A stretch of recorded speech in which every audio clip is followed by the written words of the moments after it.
Hello, viewers. Thanks for joining us for another segment of Camera On with Authors Inside. I'm very excited today. I got a good friend of mine that'll be joining us shortly. But before we get started, can you hit the like button and subscribe so you can receive notification when we drop more segments like this? How you doing, brother? Introduce yourself to our viewers. Hello, my name is Paul Pamels. I am a returning citizen. I'm also a friend of Emmanuel Gacy. I turned my life around in prison, and I got to see the brother do the same at the same time.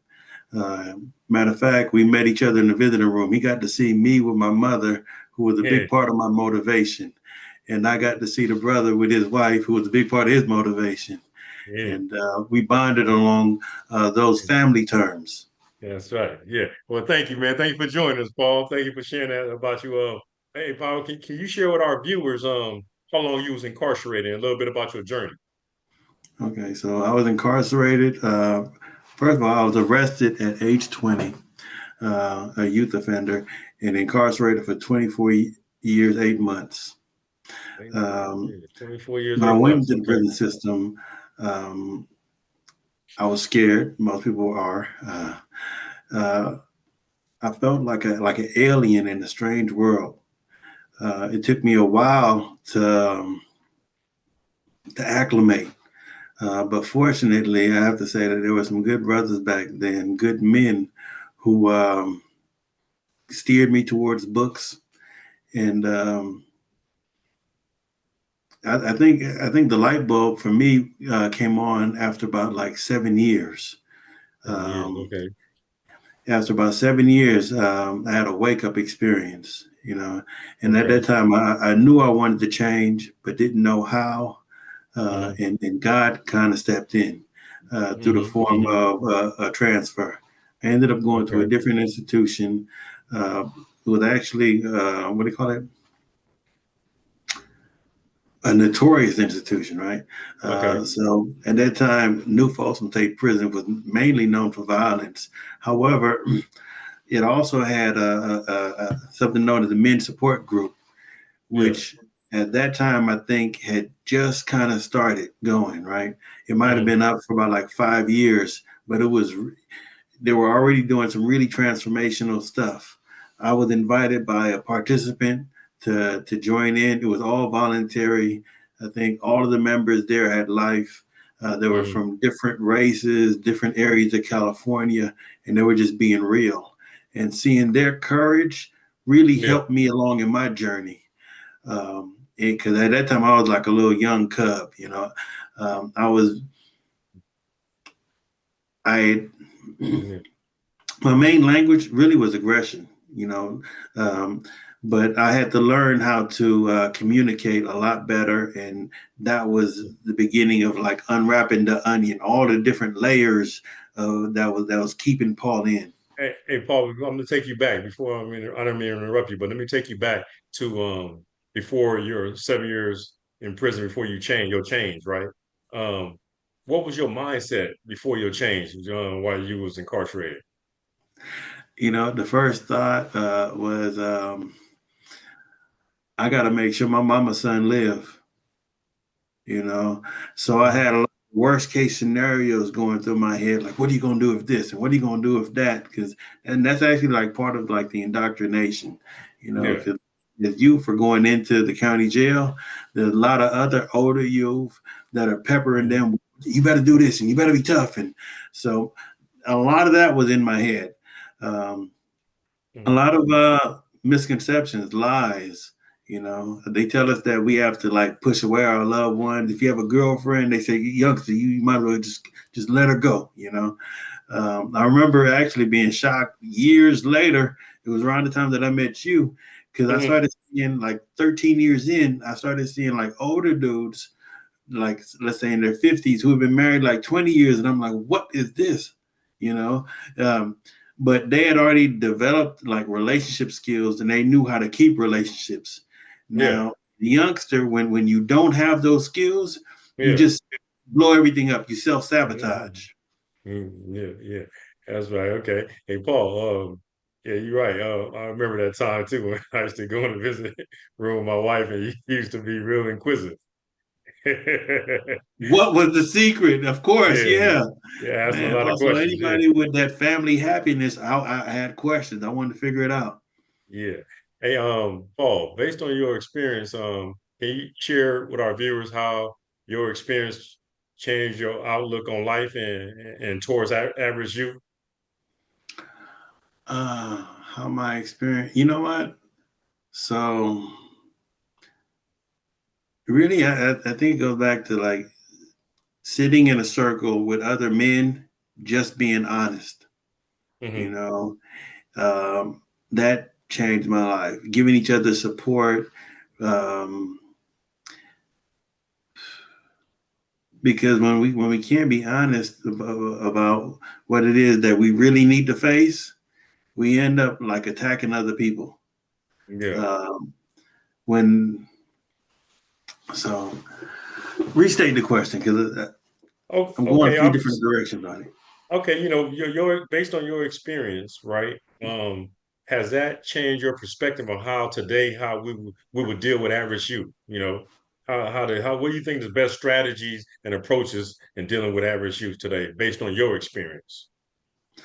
I think the best thing to do is just first to listen to them. I remember being a youth and thinking that a lot of the people, because I actually got sent to counseling, um, that they were like out of touch with my reality. Hmm. So for someone to like respect me enough to ask me like what's going on uh, would be kind of amazing, and Hmm. not for them to go for the first superficial answer, because but really to challenge me in a non confrontational way, Yeah, to pull it out of to you. challenge my own assumptions. Because the thing is, like say in group, like we speak in I statements, and when I speak about what I experience instead of the you language, that's when I get to hear myself, you know. And then when another person isn't confronting me directly, because when if you confront me directly, I'm gonna dig my heels in. That's what most people do. Hmm. But if you challenge me to challenge myself, man, now you're really speaking to me. Yeah, So I'd definitely. use those strategies. Okay, cool, cool. I'm gonna take you back through your experience while you was incarcerated. What can you tell our viewers was the most violent thing you saw? Oh my God. I Hmm. actually it was at the same prison, New Folsom. Uh, I saw two men stabbing a man in the middle of the weight pile. And it was just one of the most vicious acts. Um, yeah, the whole yard got down. Yeah. Mm, mm, mm, mm. Yeah, it's real violent in there, man. That's what we try to let these youngsters know, man. There's a whole nother world out there, man, that you have no idea what's going on, and so you need to fly right before it's too late. So I'm gonna ask you another question. If you could go back and speak to your 9-year-old self, Paul, what would that message be to your 9-year-old self? Boy, what would it be? I would challenge 9-year-old Paul to hmm, Mm, mm, to look at the challenges. Really, at 9, I was doing well in school. I really wasn't getting in trouble yet. Um, okay. What, so how old were you when you started getting in trouble? it was around difficulties for me started around like age 14. Okay. Because when I was when I was at Go back and talk to your 14-year-old self. What would you tell your yeah, 14-year-old self today? yeah, at that age, I started developing a chip on my shoulder, and I had identity issues, but didn't know I had identity issues. Um, so I challenged my 14-year-old self to be comfortable in his own skin, you know, Yeah. because at that age, there was a pattern where Hmm. I started thinking up excuses why not to go towards opportunities. Let's say Yeah. if there was um, something going on. There might have been, I don't know, a summer school program uh, in Irvine or in Sherman Oaks. These are different neighboring communities around the LA area where there's money. Mhm. And we now know where you have more affluent neighborhoods, you have better programming. Um, and I would make up excuses why not to go in any of the so-called soft areas. And as I got older, I would make up excuses why to go to certain areas like World on Wheels, where it's also known for chaos breaking out, and I saw that as excitement. Mhm. I didn't know how backwards that was, but I wish then that I knew somebody like myself now who could show 14-year-old Paul how to win. Show me how to win, and that form of excitement wasn't even like self-love. Because like me, uh, I didn't develop a real concept of self-love until I was in prison. And that should sound shocking because everybody should know what it means to love themselves. Mhm. But I realized I had a lot of stuff confused, and Mhm. even replaying a lot of my family memories, I started thinking how much of that was truth. So what I came up with to me, love is nurturing the potential and protecting the future. So I would Nurture. challenge 14-year-old Paul to nurture his potential and protect his future, which is not to go heading towards some area that they yellow tape every other weekend. Nurturing Your your potential. potential and protect Man, the future. I like that. That's nice. Well said. I like that. Yeah. I like that, A lot bro. of times it's easier for us to do that for our children than for ourselves. Yeah. We have it backwards. We're Yeah. sending the wrong message in doing that. Yes, sir. Yes, sir. And how long you been out now? I've been out a little over 5 years. Five Um, years. I got out on was it August 31st, 2018? Correct. Man, and tell me, what's that been like? How's that? What's been the feeling to it related to you being out? Oh, it's been exciting. It's been a whole lot of feelings. Um, you know what? The word I think that kind of brings it all together. Like at first, when I came out, I had a sense of wonderment about everything. Just like how children get so excited about like little things. A ball, a breeze. I was Yeah. excited about everything, and I still am to a degree. Um, it's been also there's been challenges, um, which has been educational because I came to find out that there was a whole lot about me that I didn't know because um, the Paul that I was before prison kind of died in prison, you know, and I had like a whole new life. Um, and you can say I grew up in a vacuum, and you Right. need experiences to really give yourself feedback on where Yeah. you're at. You Yeah. know, a Yeah. lot of people talk about like when they get out of prison, the rush of emotions, and that's true. Um, and there's also a challenge to your self-esteem. All the things that like I didn't have. Um, Yeah. so I had to adjust to that. It Yeah. made me re-question like where I was Yeah. and get on a Well, mission to get to where I need to be. I'm very proud of you, Paul. I've been knowing you for a long time, and I always respected you. You was always looked at you as a smart individual while we was inside, and because you for me you was like always serious. You know what I mean?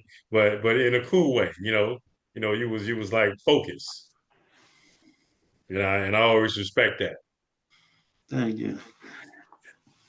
I was going to ask you, so if you want to share, what are you doing now? What are some of the things you like to do now, or any skills that you was doing in there that you carried out into the streets? Okay, so while I was I was fortunate enough, like I said, to get in some good programs. And the, in addition to the men support group at New Folsom, the next biggest program I got in was the Offender Mentor Certification Program, which was a program in Solano, which actually was training and is training um, inmates to be drug and alcohol counselors. Hmm. And part of that is like equipping them to make a difference in their community in prison, as well Yeah. as on the street should they get paroled. So I got my skills, I got my certification.